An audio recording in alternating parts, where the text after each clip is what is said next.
are as a people inherently and historically opposed to secret society, opposed to secret oaths, opposed to secret proceedings. No official of my administration, whether his rank is high or low, should interpret my words here tonight as an excuse to censor the news, to stifle dissent, to cover up our mistakes, or to withhold from the press and the public the facts they deserve to know.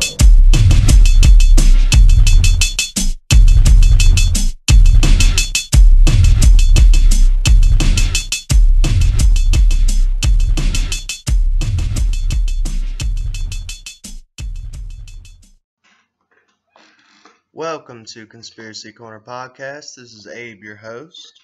I'm flying solo right now. Me and Sammy do have a upcoming podcast planned together, but right now I'm just flying solo. I just got off work. It's about 7:30 a.m. Sunday morning. You will have to excuse a little bit of background noise of my new kitten going batshit crazy. I have reached like the high score of subscribers of how many subs I've ever had. It's 159. I'm aiming for 200, so that would be cool. I've honestly, I usually start the podcast out with an update on how I'm doing and what's going on in my life. I've been working my butt off, man. I'm literally doing two people's jobs at work right now, so I'm working about 50 hours a week, sometimes 55 hours a week. I mean, I'm bringing home the bacon, but I haven't been able to focus on my channel.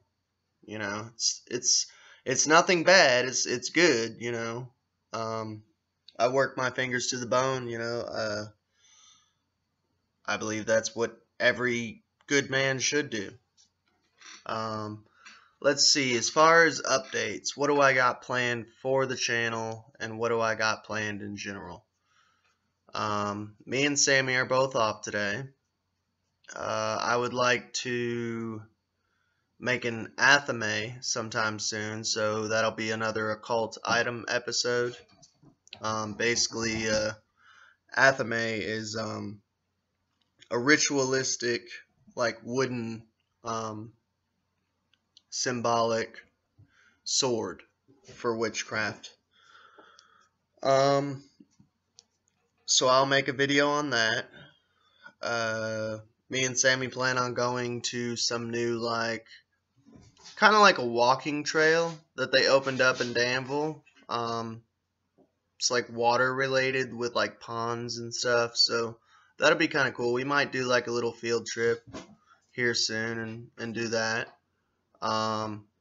Sammy's got something real epic and crazy planned that as long as we can get 2 days off or maybe 3 days off, she wants to go hunt Dogman over in Land Between the Lakes, I believe it's called, in Kentucky. I don't know. It's crazy. I think it'd be cool. I mean, I might get killed, both of us.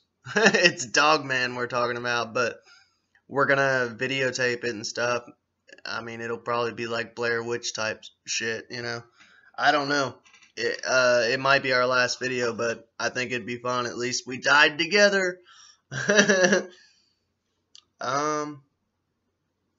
But yeah, there's another thing I'm looking into, I'm studying right now, is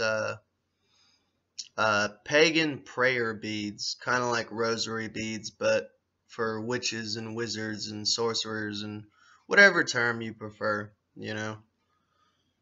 I'm going to keep this one kind of open-ended.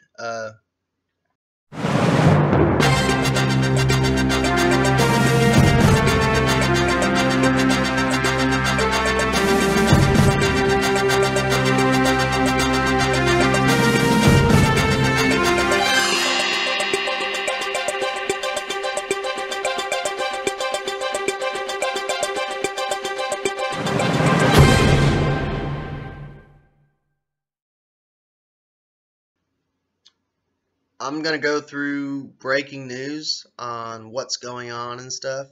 You know, Joe Rogan. We're gonna be a podcast talking about podcast at the moment. Joe Rogan. He's got a new set.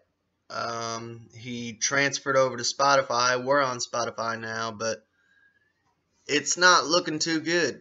They've censored some of his episodes, saying he's like transphobic and racist, and I find that kind of funny though, that why would you call Joe Rogan racist, considering, if I may be wrong, but pretty sure he's married to a black woman and has a black stepdaughter.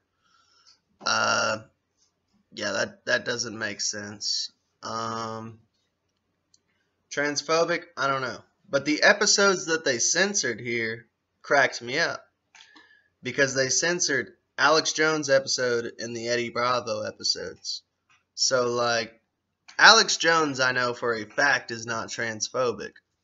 I don't know if you keep up with my channel, but he got caught like 2 or 3 years ago watching tranny porn on his phone. Melissa Minks, does that ring a bell? Come on now, people. Eddie Bravo. I think people should stop shitting on Eddie Bravo right now. That's my homeboy.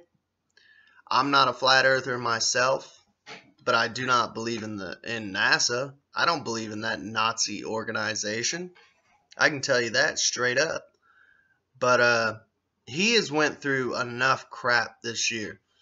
I don't know if you guys realize what's going on with Eddie Bravo, but he kind of jumped out of the conspiracy scene. And I don't blame him. You know, it was driving him nuts, like it drives me nuts. That's why I got to take breaks from this shit. If I do this shit every day, 24/7, I'll turn into Alex Jones. And trust me, you guys don't want that. I don't want that. You know? But with all this Antifa and BLM, which are both terrorist groups, by the way, in case you haven't noticed, they burnt down Eddie Bravo's gym. I think he called it like 10th Planet, like after Nibiru and Zachariah Sitchin and all that stuff, you know. Yeah, they fucking destroyed and burnt down his gym, and that was like his main income. So I think that's fucking crazy. I don't know.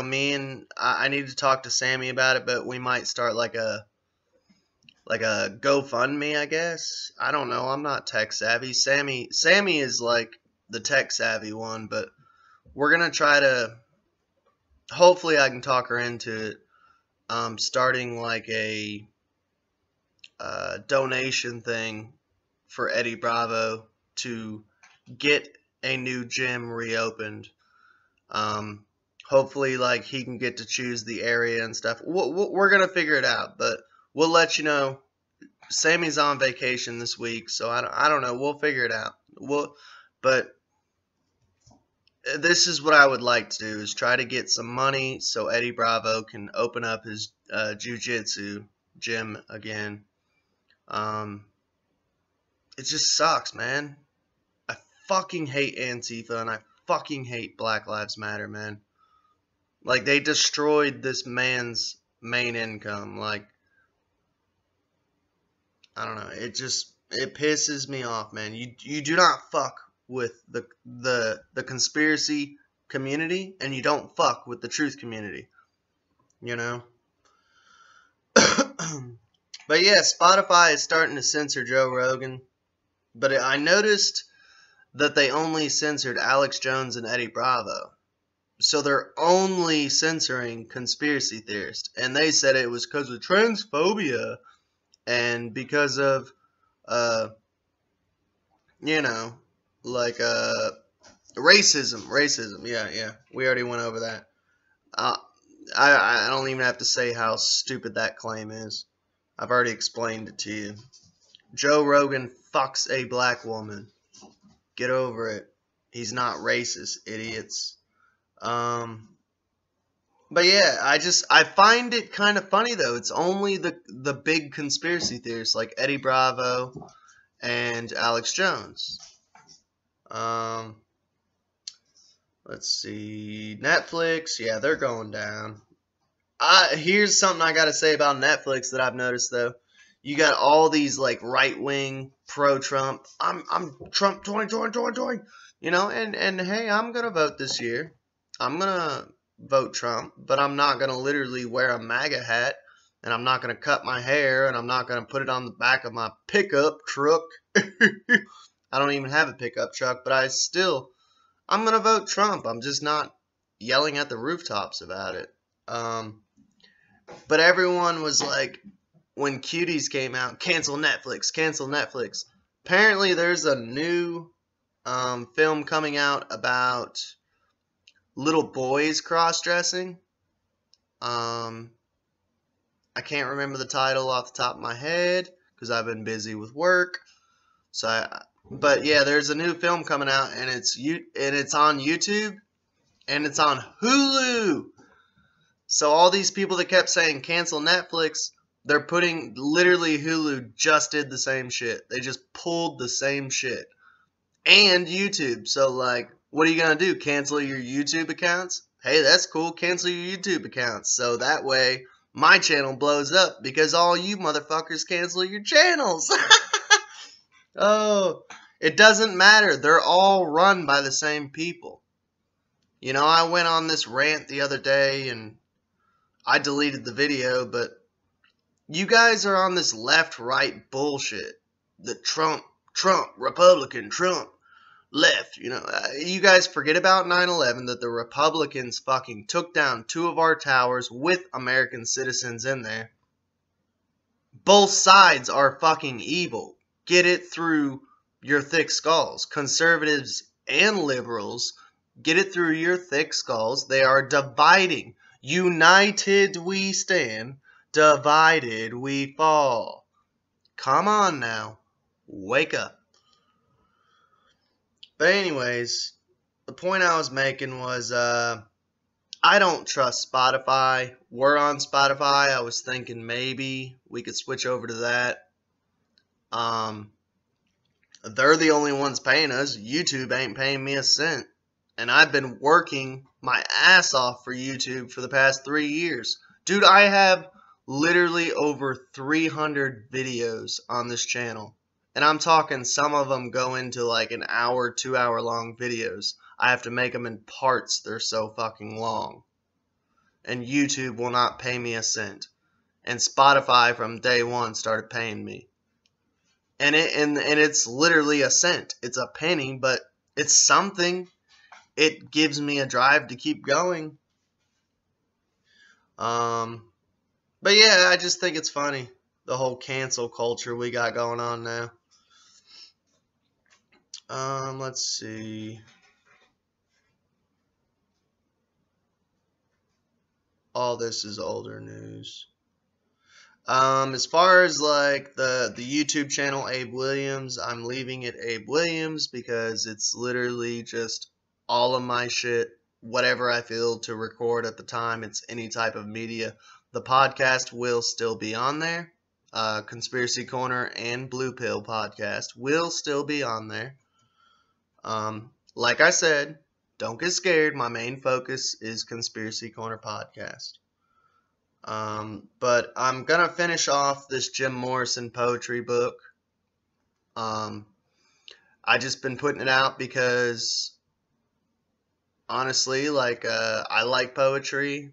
You guys like poetry. I figure it's easy to do. And I'm not saying you guys like my main subscribers. My main subscribers come here for the conspiracy theories. That's why I'm still putting out Conspiracy Corner podcast. That's why I'm doing an episode today, man. You know. But I am going to continue to put out. I'm going to put out as much as I can daily, every day, is what I'm saying. So you're going to see a lot of poetry, just random poetry videos come through, or, something new. If you haven't checked it out, check out my Catching Lizards video that I just recently put out. That is a band that me and another artist collaborated with. It's old music, but you guys have never heard it before. It's brand new to this channel. It's brand new to like YouTube. I don't think any of it has been published on YouTube. So check out. And we got all the downloads and shit. I just want to put awesome artwork to maybe each track title or whatever. Maybe produce the full album and each song individually, so you guys can check out. It's me and another artist, Orbix, who does the main theme and the closing theme for each podcast episode of Conspiracy Corner Podcast, what you're listening to now. So, yeah, check it out. I'm going to start a playlist and everything else, and I'm going to put the videos out there of catching lizards. It's our music, me and him together, and it's just electronic music. Some of it's like heavy, industrial, dark shit. Some of it's goofy, just goofy, silly electronic stuff. So yeah, check it out. After I finish the Jim Morrison poetry book, I might start doing poems of maybe Edgar Allan Poe or some Tolkien. If you guys like Tolkien, J.R.R. Tolkien, I might put some videos of his poems. Just random little tidbits to make your day better. That's about it as far as breaking news. That was it for breaking news. Alright. Well, I don't really have too much of a theme for this episode yet, but it's October 3rd, and I figure you guys would like to, if you enjoy the paranormal, maybe hear some paranormal stories. So, this is the Ghostly Greeter, Lucas Tavern, Montgomery, Alabama. Old North Hull Street Historic District in Montgomery, Alabama, has a haunted house for a welcome center. How appropriate that it is the home of a ghost said to be unusually cordial. The most frequent accounts of seeing this ghost, the friendly Eliza Lucas, came from people who pass the house at night and see a woman dressed in the style of early 19th century waving at them from the doorway of the Lucas Tavern. Rather than be rude, most wave back and begin to wonder about her only later, especially if the hour is approaching midnight.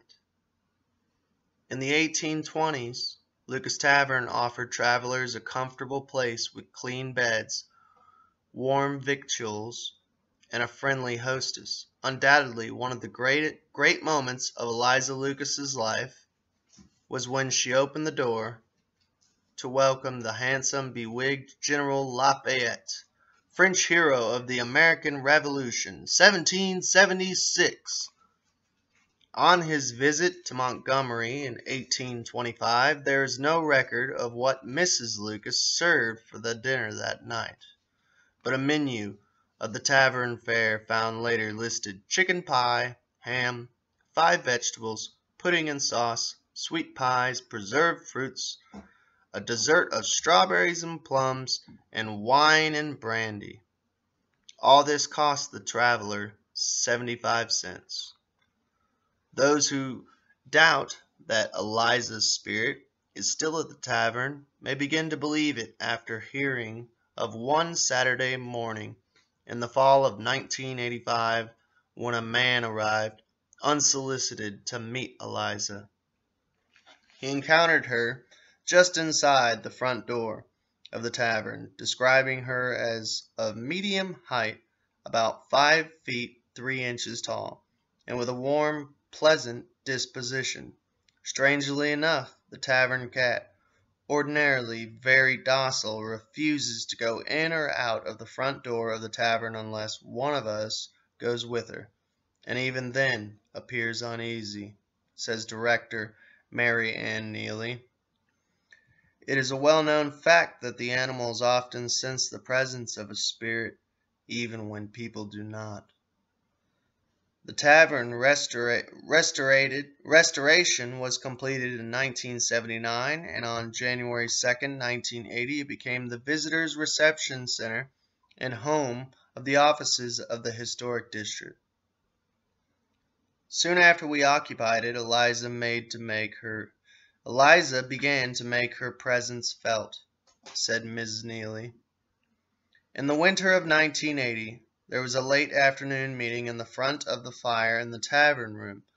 The question was controversial, and one person began to speak very heatedly.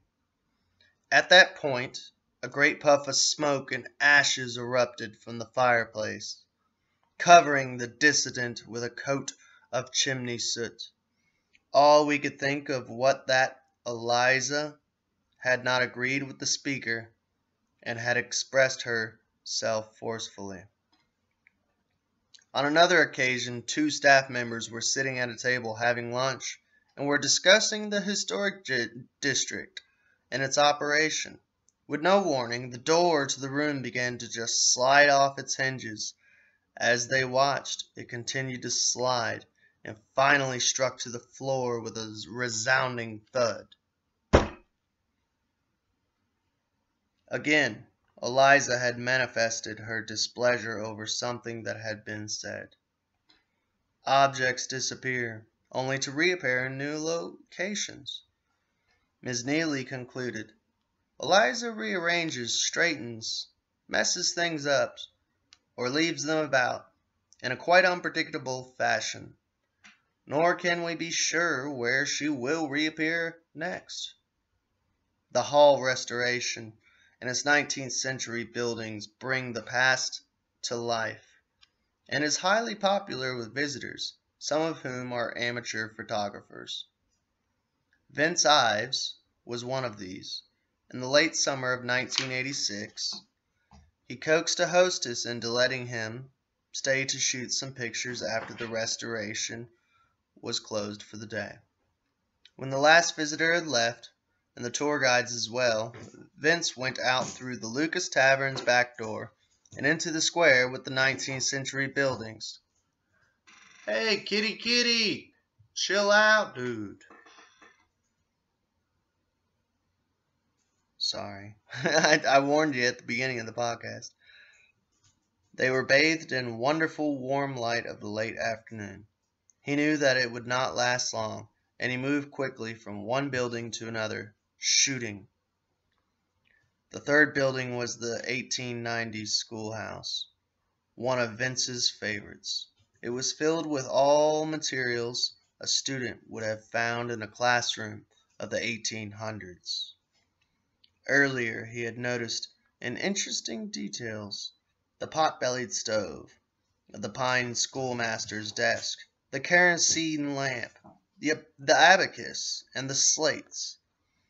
It would have been nice to leave this building until like a desert, but the natural light inside the room would be gone soon, and Vince did not want to use a flash.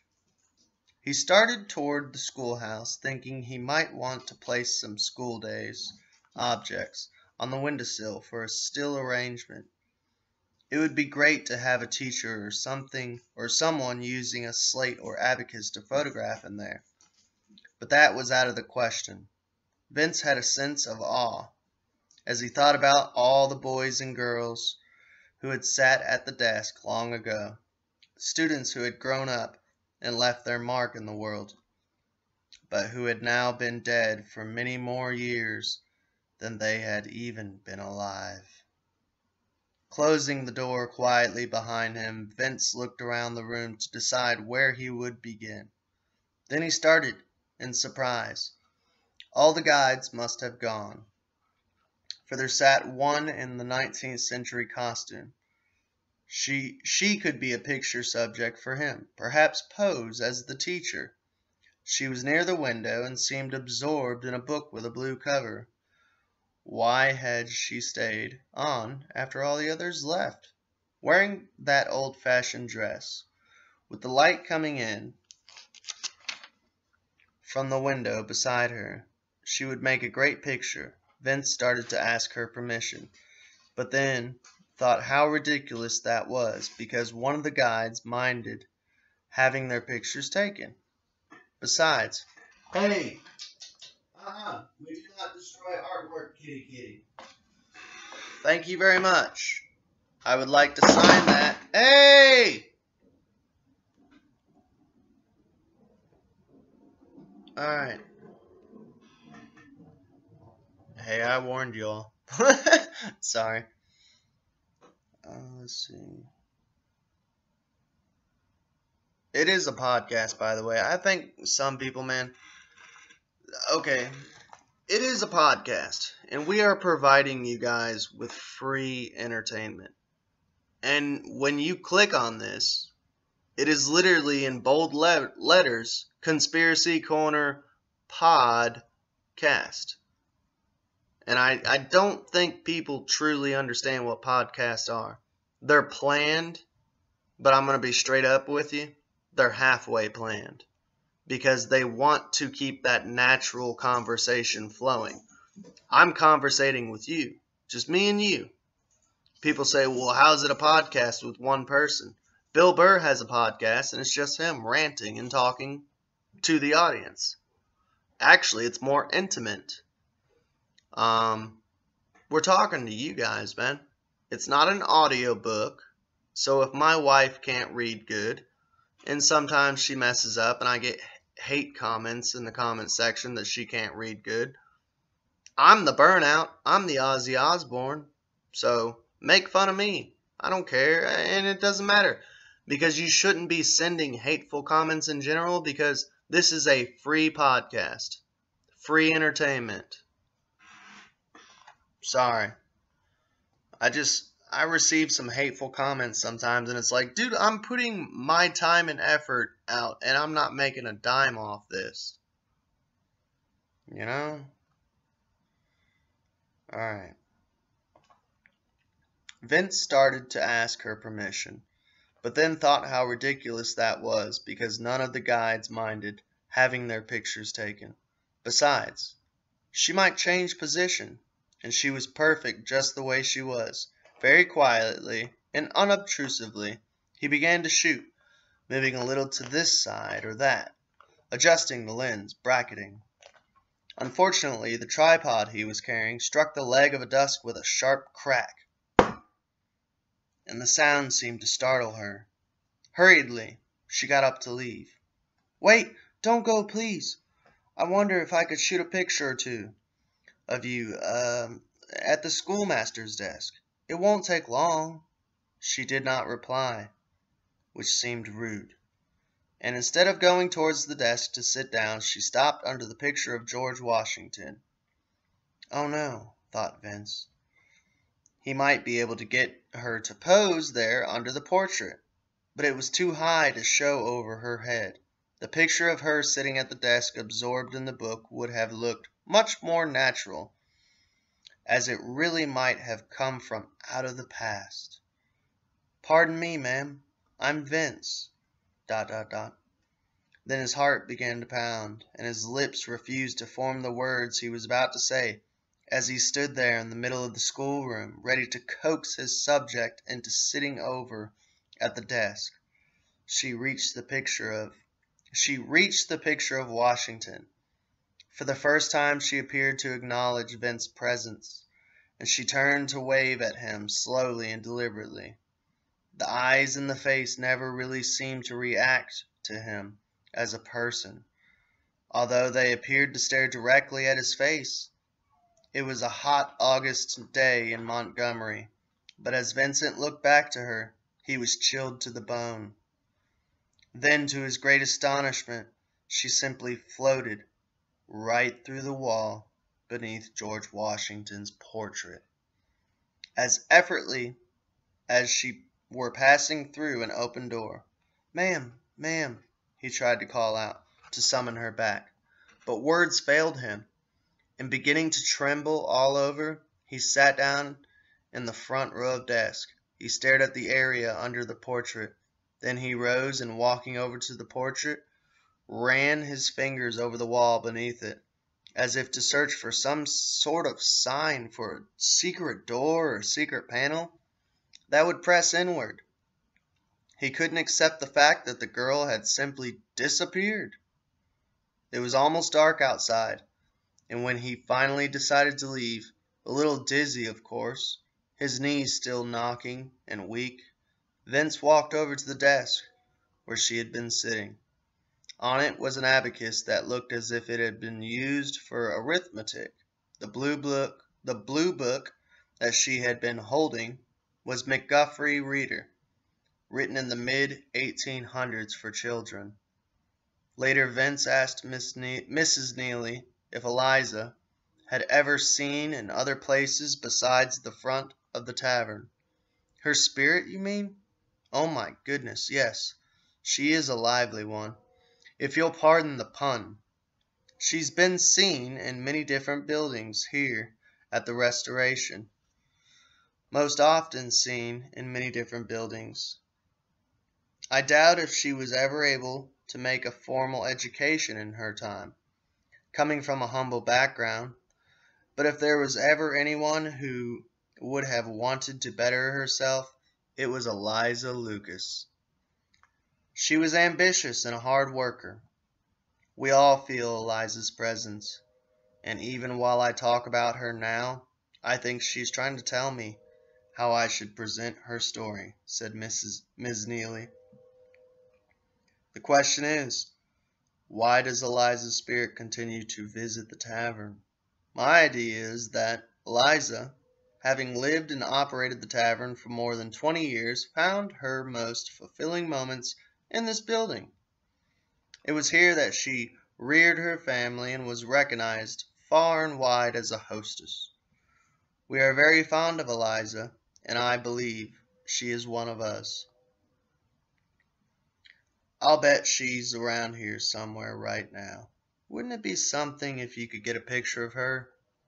Why, Mr. Ives, you look white as a sheet. Are you feeling all right, sir? Yes, of course. Mr. Ives, what is that book at your feet? Vince stooped down, and as he looked at the book, his heart began beating madly. It was McGuffrey Reader. He read the child's name on the flyleaf and the same name he had seen earlier on the reader in the schoolhouse. How did it get here? It was almost as if Eliza were giving him her calling card. A book on the floor, eh? That's our Eliza, at it again. Did you get some good pictures? I hope so. Do come back and see us, Mr. Ives. We want to welcome you, just the way Eliza would have done if she were here. As soon as Vince returned to his car, he unloaded the film he had shot in the schoolroom and marked the top of the can, Eliza. He sent the roll off to Kodiak. When he returned home, not trusting it to a local processor, when he picked it up and put the slides on his light box, the pictures of the building were fine, as were those of the exterior of the schoolhouse. But all the frames that he had shot inside were blank, except for showing a streak of bright golden light at the left or the middle or the right, never in the same place, but depending on where Eliza would have been standing. To the naked eye, it appeared as a bright light. As I moved around framing my picture, he said to himself, wondering, as he looked at his slides, all Vince needed to do was to find a photography book with instructions for the proper exposure to capture both the man-made backdrop of a schoolroom and a good, sharp image of a ghost. At least it was a bright light. I mean, to me that means, it was a good spirit, a human spirit. Maybe even perhaps a positive spirit if it showed up as a bright light on the photographic evidence. Just my opinion. I don't know. Let me know what you guys think. But I'm going to give out a little info if you actually want to visit that location and ghost hunt it. It's Lucas Tavern. It is in Old North Hull Street, Historic District. Open Monday through Saturday from 9:30 a.m. to 4 p.m. Now, this is old schedule times. I'm not sure how it is with the coronavirus going on. And open Sunday from 1:30 to 3:30 p.m. There is an admission fee. For more information, you can write to 310 North Hall Street, Montgomery, Alabama 36104, or you can call 334-262-0322. That's 334-262-0332 or 322. I'm sorry. I hope y'all enjoyed it. This episode of Conspiracy Corner Podcast. We are planning on getting another podcast episode out today, hopefully a longer one. I have to get some sleep in me. I'm off today, but hopefully we'll put out a new one out for you today. There's a new episode of Occult Item episode coming out. I got a bunch of stuff planned. I'm still here doing it. I might be working, 50 to 60 hours a week, but I'm still putting stuff out for you all. I love you all. Thank you for tuning in to Conspiracy Corner Podcast. This is Abe Williams, and I'm out. We are, as a people, inherently and historically opposed to secret society, opposed to secret oaths, opposed to secret proceedings, secret proceedings. No official of my administration, whether his rank is high or low, should interpret my words here tonight as an excuse to censor the news, to stifle dissent, to cover up our mistakes, or to withhold from the press and the public the facts they deserve to know.